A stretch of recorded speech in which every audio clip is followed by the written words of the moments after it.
Meeting to order. All rise for the Pledge of Allegiance. Ready? Begin. I pledge allegiance to the flag of the United States of America and to the republic for which it stands, one nation, under God, indivisible, with liberty and justice for all. Changes to the agenda? No, Chairman. Roll call, please. Chairman Saylor, Here. Vice Chairman Jacobs. Here. Commissioner Helmar, Here. Commissioner Pruitt, Here. Commissioner Stoppenbrink. Here. Public comments under Government Code 54954.3. Members of the audience may address the commission on any item of interest to the public or any agenda item before or during the commission's consideration of the item. State law prohibits the Planning Commission from acting on non-agenda items. Seeing we don't have any, we'll move right along to the information and consent calendar. We have one item, the approval of the minutes from the July 26, 2022 meeting. If there's no need for discussion, the chair will entertain a motion. So moved to approve. Commissioner Stoppenbrink made the motion to approve. Does the motion have a second? I'll second. Commissioner Helmer made the second. All in favor signify by saying aye. Aye. Aye. Motion carries 5-0. Moving right along, we do not have any public hearings, and then discussion and/or potential action items. We have one item. Planning Commission consideration of site plan review application SPR 22-01 for the development of an 8-unit multifamily project at the southeast corner of Cedar Avenue and 4th Street. All right, thank you, Chairman. Commissioners, tonight this is a kind of a continuation of the discussion on the site plan review application 2201 for the 8-unit multifamily development at the corner of Cedar Avenue and 4th Street.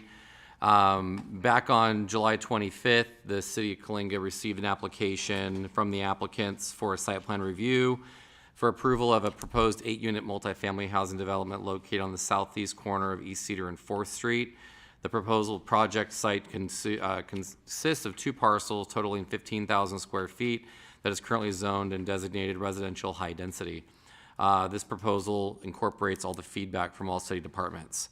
On August 23rd, staff presented the report to the commission where there were some concerns expressed about the drought related issues and the parking and the impact this project might have. The commission requests this item be continued. So on September 1st, the City Council actually adopted Resolution 4115, which essentially maintains its position to remain the most business-friendly city in California, which means continuing to support residential and commercial growth. With that direction, staff is bringing this item back for Planning Commission consideration. So since we have gone through the discussion on this project, I wanted to go ahead and just have the commission continue the discussion. And typically when we move forward with this project, whether it's approval or disapproval, is making the appropriate findings whether or not we move on approval or disapproval. So the commission would make those appropriate findings as to why a project would be approved, which we obviously have findings of approval, but that would also mean findings of disapproval in terms of the reasons for the disapproval as well.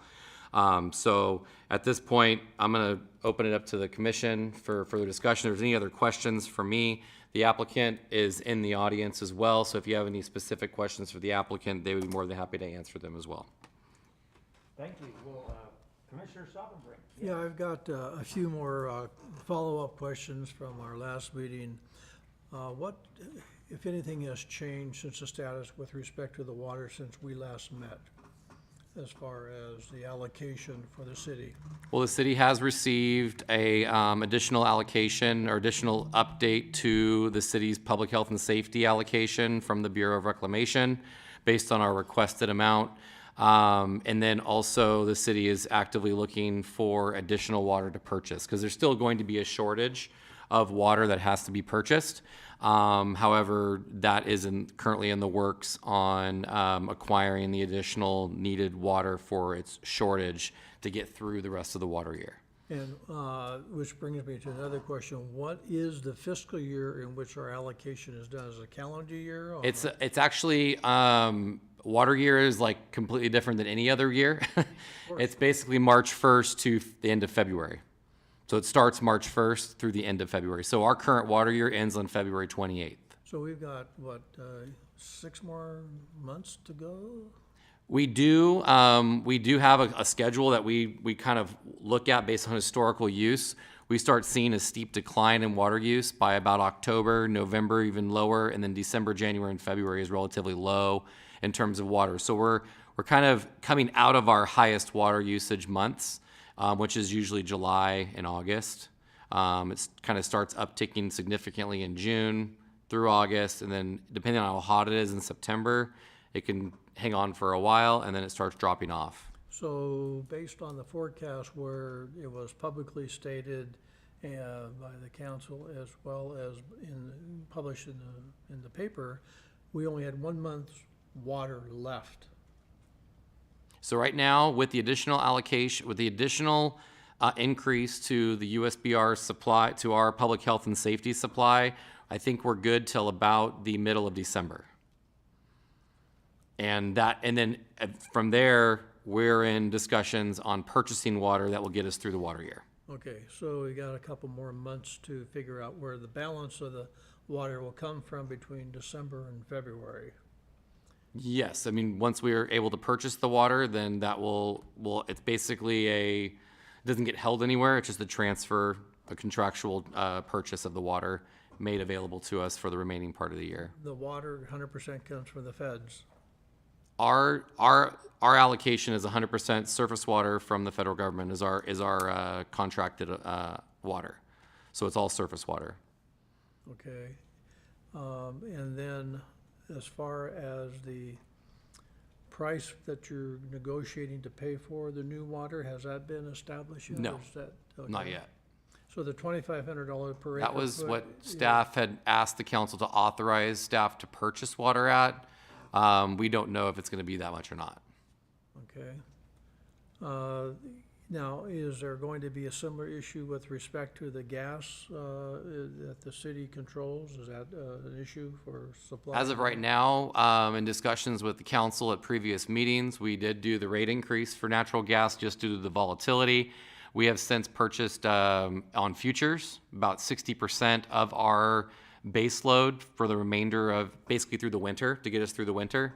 And then we're actually looking at purchasing the additional percentage ahead because it could get, I mean, if we have a deep freeze or something where it impacts rates like impacts the actual gas rates like it did last year, you could see a significant volatility. And so in order to establish stability in our rates for our ratepayers, we're purchasing in advance based on current projections for January of next year. Okay, and I think one of my last questions is, what is the anticipated allocation come February of next year? Do we know or have a forecast as to what that will be for the next calendar year or fiscal year? We have no idea what it's going to be next year. That's too, It's really, it's going to probably, it's several factors. What contractual obligations the Bureau has in terms of having to be able to, pay back other water they borrowed, any kind of obligations that they have prior to their M&I contracts, which is their municipal and industrial users, which is like somebody like a city.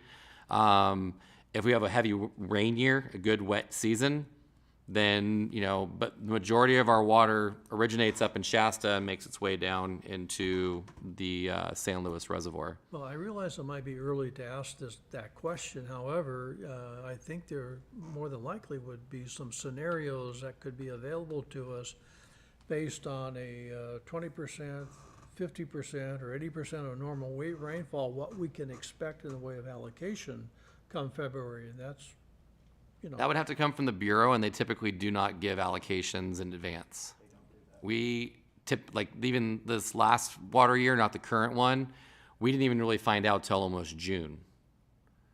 So because there was so much volatility in the weather and not knowing where that water was coming, whether it was actually they were going to release water, because sometimes there's water sitting up in Shasta, but if they don't release the water through the Delta, then it can't make it into the San Luis Reservoir, which then in turn can't make it to us. And so it gets held up there. And so we've been in constant communication with the Bureau, trying to get, I think this year they released their 25% of historical around, I have to look, I think it was around March, or maybe late February is when the 25% came out, which is what we had for the first month of our water year. And then it went to public health and safety. It's a real serious issue. If you don't get any rain at all, then all of a sudden, you're in a major crisis. You call it a crisis now, it's even gonna be a worse crisis. So a wise farmer told me several years ago, when the last alleged drought occurred, he says, he set me straight and stated, Ken, there's not a shortage of water, there's a shortage of brains in Sacramento, how to manage the water that's up there. And that's all I have to say. Now, speaking about, now you have a better understanding of what the farmers go through now that we're going through it, what it's like to farm on the west side. It's definitely not easy.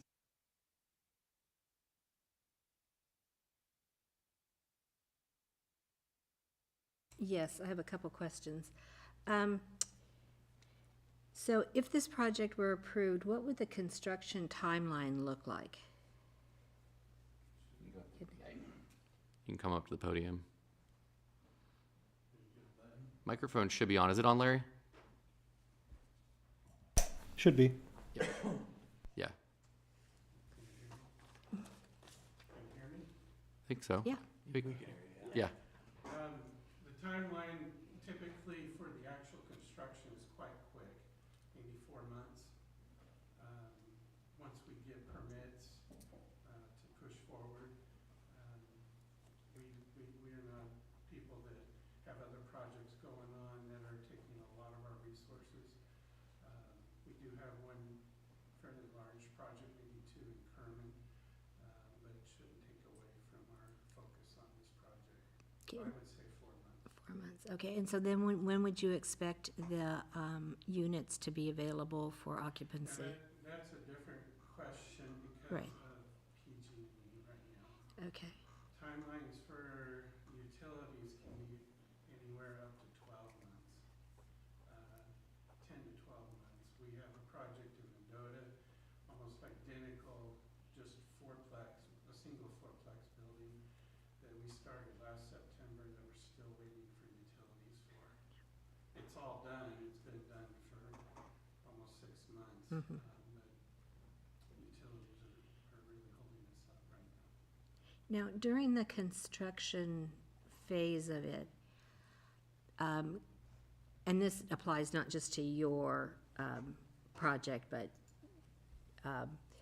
what kind of water usage do you use or is used during the construction projects in terms of keeping the dust down? You know, we have concerns about valley fever, you know, being released into the air and things like that. So how much water would the construction phase of the project take? That area is well compacted right now. You don't even really see many weeds or growth there.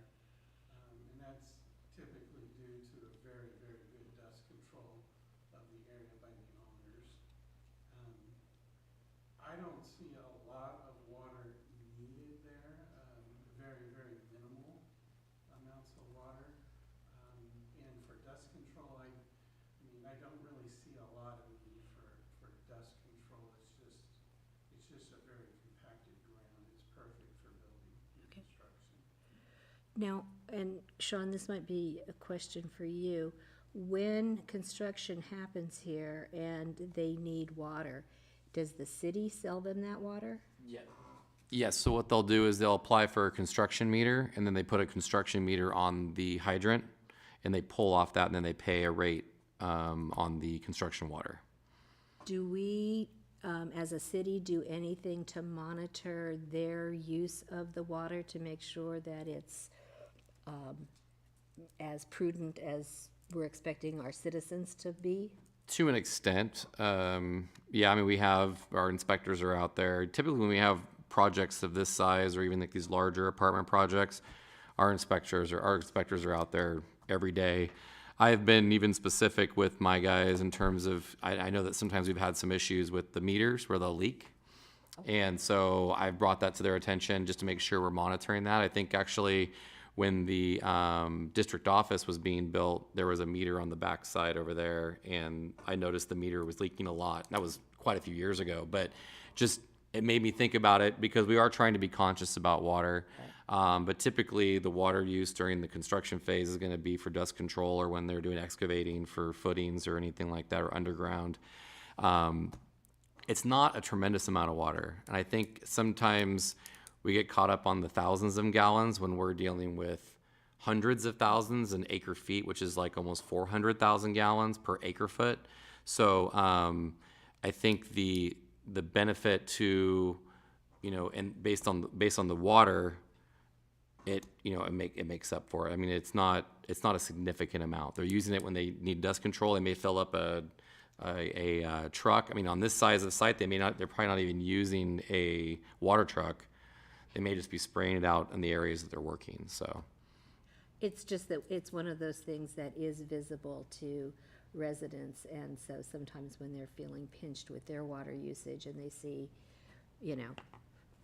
that kind of stuff. I've been living and breathing that, I'm especially sure with you the have. I'm with sure the you flushing conversation from last council meeting, and just perspective, the amount of water that we talked about at the meeting about what we would use if we had to flush, really where there's no way to capture that water, Right.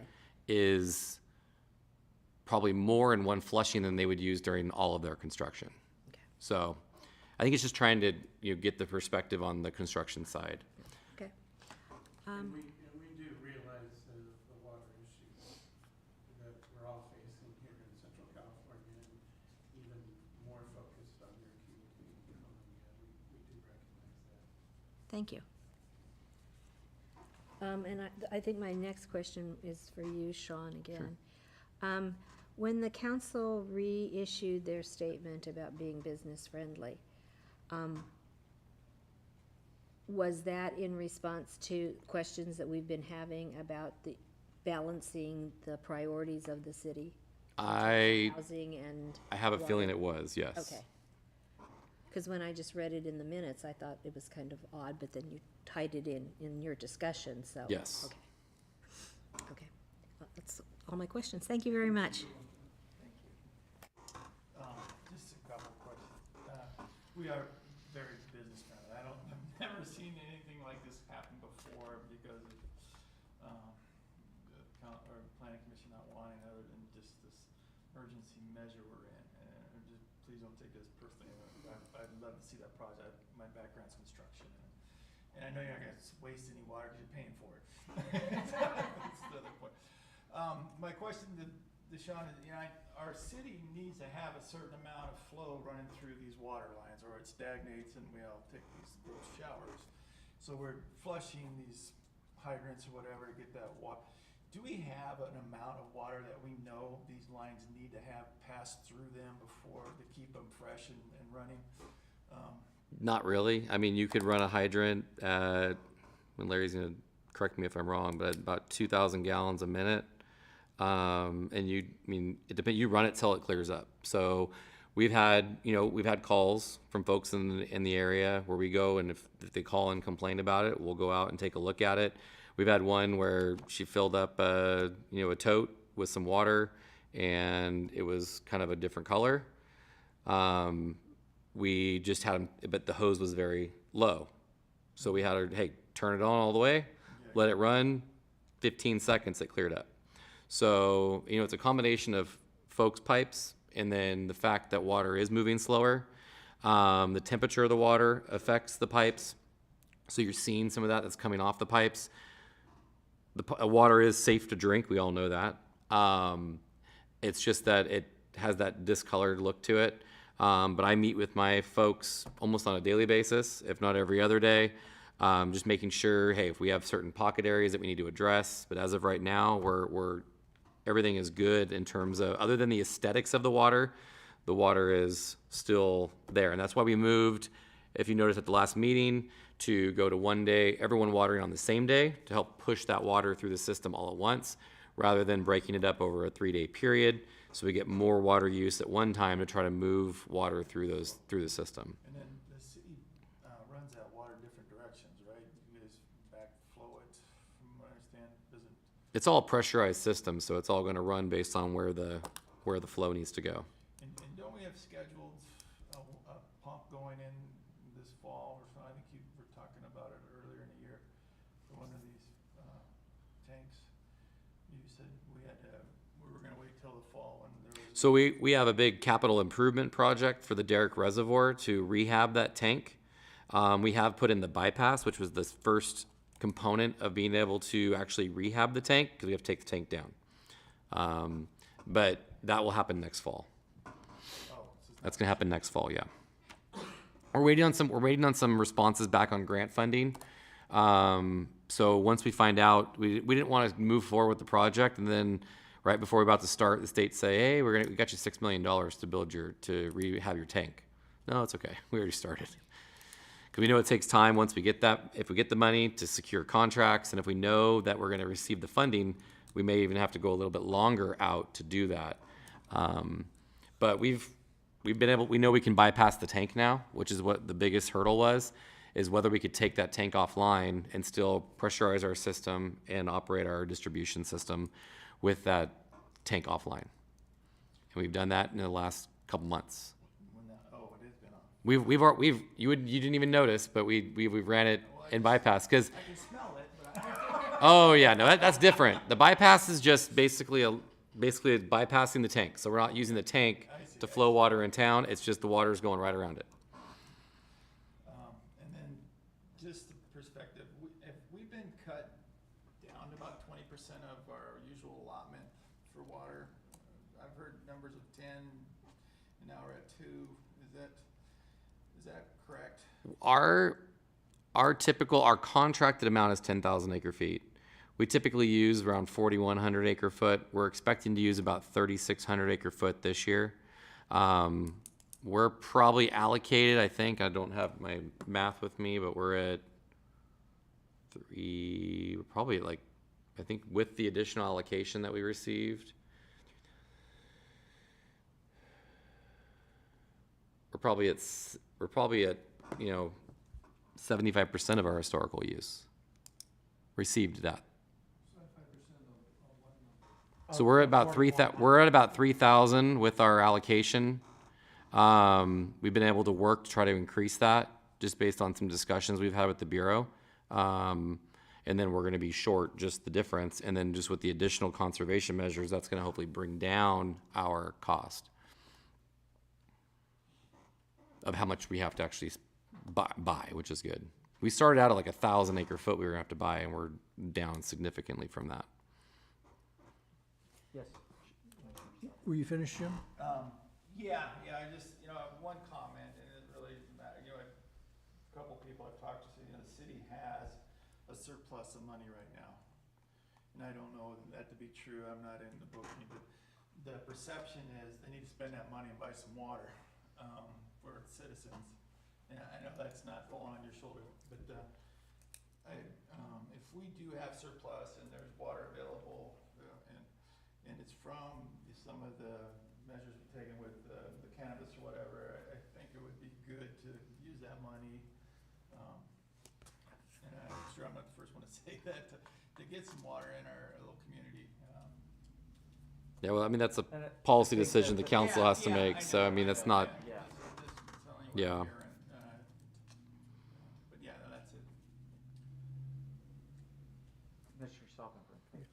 So, has the city looked into, back in the day, apparently they existed, but why wouldn't we be able to explore and get some well water that we can make available, integrated it into our allocation some way, somehow? Again, these are things that staff is working on. There have been future agenda items by the council. We're looking at actually a grant through Cal OES to actually explore the feasibility of wells. We can't use wells in town. It has to be at the water plant, because we have to be able to inject that into the water system so we can treat it. The water's too brackish. It's no matter how far you go, it's not potable. So we're looking at the feasibility of looking at that down at the water plant. So that is all those alternatives we're looking at, the feasibility for the wastewater plant and recycled water, and be able to offset some of the irrigation costs associated with that as well. So those are things that are being looked at in terms of alternative sources of water. Okay, and the other thing is, other than what, I'm sure they pay a fee for the water they use on the construction site, whatever rate you charge them, but is there anything that can be done in the code that would require any contractor to somehow purchase 1 year supply of water for that particular project going forward, so that the resources would be there for the city to purchase the extra water from what they received from the contractor for the homes they're putting in. Well, one of the things we have to look at is that when you have, say, residential development or even a multifamily development, when we're looking at how we're allocated our water, more population means more water. Because the way they allocate and the way they calculate the actual public health and safety is 55 gallons per person per day. And for commercial and industrial, it's 70% of historical. So when you look at adding, say, 20 new people or 30 new people, then you can equate that to more water. Well, what's the lag time to get that when it occurs? When we go to our allocation. Well, okay, so you put 500 units in right now, they open tomorrow. You have to wait till February to get the allocation for those 500 units? I wouldn't say absolutely not, considering we've had ongoing conversations with the Bureau all water year, and they recently gave us an increase in our allocation. I think if that came on board like in 2 months, then I think that we would have the justification to talk with the Bureau and potentially justify that. That would definitely be an argument on our part. Okay, thank you. I have a question. You had said that increased population is what increases our allocation. What do they base our population on? Is it on the census, or how do we have a count of who's here now? It's based on based on Department of Finance. They do estimates, which is usually higher than any other estimate that we see. So the census is every 20 years, or 10 years, sorry.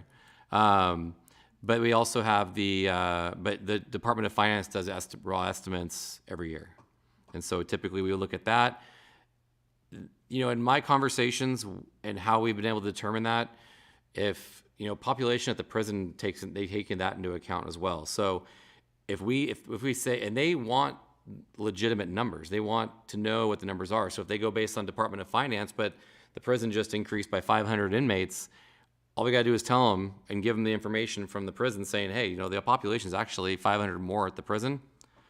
They'll be willing to give us that extra allocation.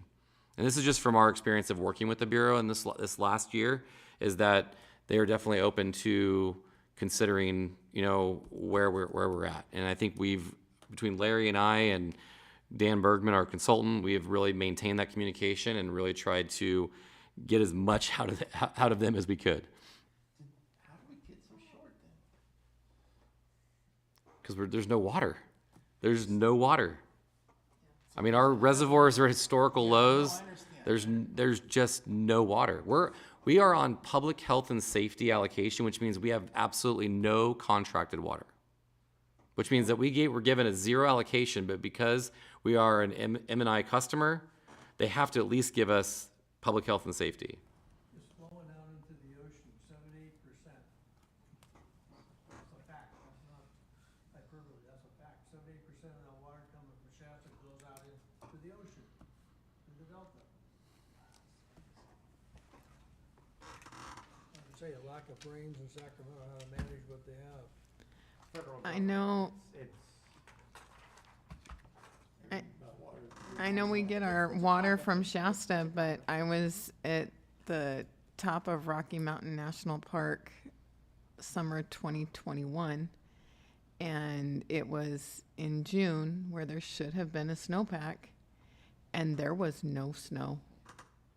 No snow at all at the top of Rocky Mountain National Park, where the headwaters for the Colorado River is. And the Colorado River was already low at the end of June last summer. It's the entire west now. I mean, the Colorado River has slowly been shrinking for years. The farmers down in the Imperial Valley negotiated, they have the senior water rights down there. They negotiated away some of their water, and now they're still coming after the city water down there. It's everywhere now. But as was said, I mean, Working in ag, we could be here for hours going off, and I would just agree that it is failed water policies from 10 and 20 years ago that have gotten us into this mess that we're in right now. It shouldn't be this bad. But is there any other questions? Any other comments?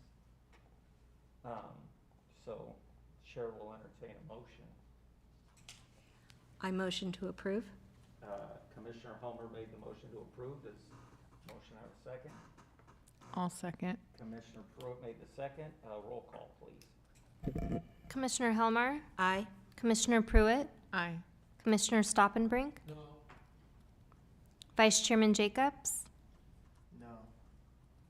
Chairman Saylor. Aye. Motion carries 3-2. Moving right along to department reports. I have none other than just a reminder that we have the Housing Element Workshop on Thursday, this Thursday, at 6 o'clock. It's kind of just going to be kind of an informal workshop. It won't be like a scheduled, like just council and commission. But it's just basically kind of an overview of the next cycle of the Housing Element, what to expect, next steps. And I don't imagine it being a long item. But it'll just kind of give us an idea where we're at timelines, and then when we start going through some of the rest of the process on the Housing Element. And there'll just be a presentation by our consultants that we're working with on the countywide approach, so there'll be a PowerPoint presentation. Hopefully they don't talk about all the housing laws, because we'll be here for 4 hours if we talk about those, so. But yeah, it's gonna be kind of like what some of the major changes from the previous cycle to this cycle, so. Other than that, that's all I have. Commissioner announcements? We will have a meeting on the 27th as well, so. We will have a meeting on the 27th as well. Okay, yeah, and thank you for emailing me, Ken. Yeah, I saw that. All righty. Yes, there will be a meeting on the 27th. I just want to say, Sean, thank you for answering all these questions. Yes. I've learned more about water tonight than I care to ever want to know again. Thank you. Yes, thank you, everyone. Meeting adjourned.